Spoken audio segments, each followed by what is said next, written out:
అంటే ఇప్పుడు త్రిషా ఫ్యాక్టర్ కోసం బాగా డిబేట్ నడుస్తుంది. అంటే యాక్చువల్గా సార్ ఫ్యాక్టరు ఇవన్నీ వేస్ట్ మాటలు సార్. భారతదేశంలో రాజకీయాల్లో ఈ స్త్రీల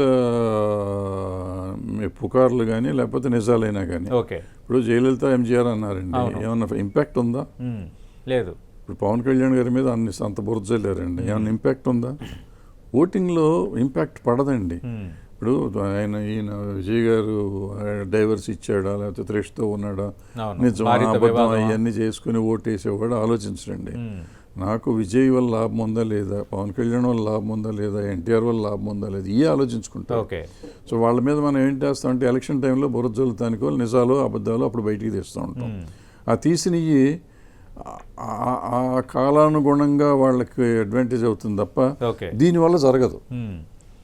ఇదేంటంటే ఊరికి టెంపరీగా బురజల్లుతానికి ఆయన డిఫేమ్ చేయడానికి పనికి వస్తాయి తప్ప దాన్ని ఏ రకంగానూ ఓటుగా కన్వర్ట్ అవ్వదు. ఓటు యాంటీ ఓటుగా కానీ ఓటుగా కానీ కన్వర్ట్ అవ్వదు ఇవన్నీ. సో ఈ భారతదేశ రాజకీయాల వరకు అదర్ వెస్టర్న్ కంట్రీస్లోనండి ఈ స్కామ్ వచ్చిందంటే వాళ్ళు కంటెస్ట్ చేయకూడదు వాళ్ళు. రూల్ ఇది. ఇక్కడ మనకు అది ఒక ఇది జైలుకి వెళ్తే మనకి స్పెషల్, ఒక అమ్మాయితో అఫేర్ ఉంటే స్పెషల్ మనకి అవుతూ ఉంటాం. సో ఇది పెద్ద సీరియస్ ఇష్యూ కాదని నా ఫీలింగ్. ఓకే, కానీ ఇప్పుడు ఏంటంటే త్రిష అత్యంత కీలకంగా వ్యవహరిస్తున్నారు, అమిత్ షాతో భేటీ అయ్యారు అని ఒక చర్చ జరుగుతోంది. అంటే విజయ్ కొంత వీకు, త్రిషయే మొత్తం అంతా నడుపుతుందన్న ఒక సిగ్నల్ ఏమైనా పంపించే ప్రయత్నమా? అసలు దీన్ని రకరకాలుగా మాట్లాడుతున్నారు. ఏదో మన ఇష్టం వచ్చింది మనం మాట్లాడుతాం. ఆమె కూడా పాపులర్ అమ్మాయి, ఇవాళ తెలుగులో తమిళ్లో టాప్ హీరోయిన్ అమ్మాయి. సో ఆవిడ కలిసి ఉండొచ్చు, వాళ్ళకున్న కాంటాక్ట్స్తో కలిసి ఉండొచ్చు.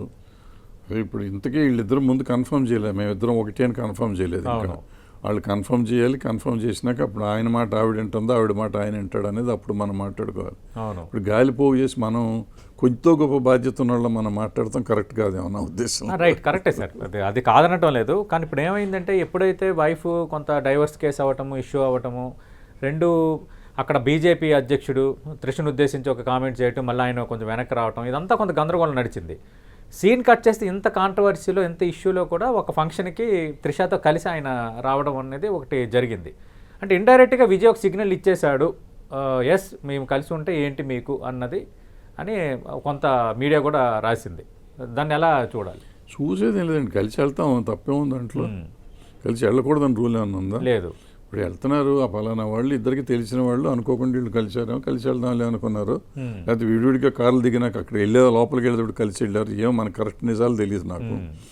సో దాన్ని పెద్దగా పట్టేసుకుని ఇద్దరు వెళ్ళిపోయారు, కొంపమనిపోయింది అనుకోవటం లేదు. అఫేర్ ఉంటే డైవర్స్ ఇస్తారని పబ్లిక్గానే వచ్చింది. డైవర్స్ ఇచ్చినాక ఎవరితో అయినా జైలుకోవచ్చు కదా, పెళ్లి చేసుకోవచ్చు, ఉండొచ్చు. సో భారతదేశంలో లివింగ్ రిలేషన్షిప్ తప్పేం లేదని చెప్పి రూల్ కూడా వచ్చింది. So let it go. Right. అంటే ఎంజీఆర్, జయలలిత మీరు అన్నట్టుగా అలా ఏమైనా ఈ విజయ్ త్రిష మోడల్ ఏమైనా మారిపోతుందా? కొంచెం ఉన్నా తప్పలేదు, దాని గురించి మనకి ఎందుకంటే అయినప్పుడు ఆలోచిద్దాం. ఇప్పటి నుంచి మనకేంది, మన బుర్రలు పాటుకోటి చేసుకోవటండి మనకన్నా అవసరమా? వాళ్ళిద్దరు కలిసి ఉన్నా మనకి వచ్చేది లేదు.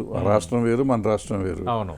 సో మనకి ఎందుకు వాళ్ళ గొడవ? మన రాష్ట్రంలో ఎక్కువ ఆసక్తి ఉంది అక్కడతో పాటు. మనకి ఆసక్తి ఏం లేదండి, వాళ్ళు సినిమా యాక్టర్లు కాబట్టి ఆసక్తి అంతే. ఇప్పుడు అదే మరి స్టాలిన్ గురించి ఎవరన్నా మాట్లాడుతున్నారా, లేదా వేరే మాట్లాడారా, అయిపోయింది అంతే.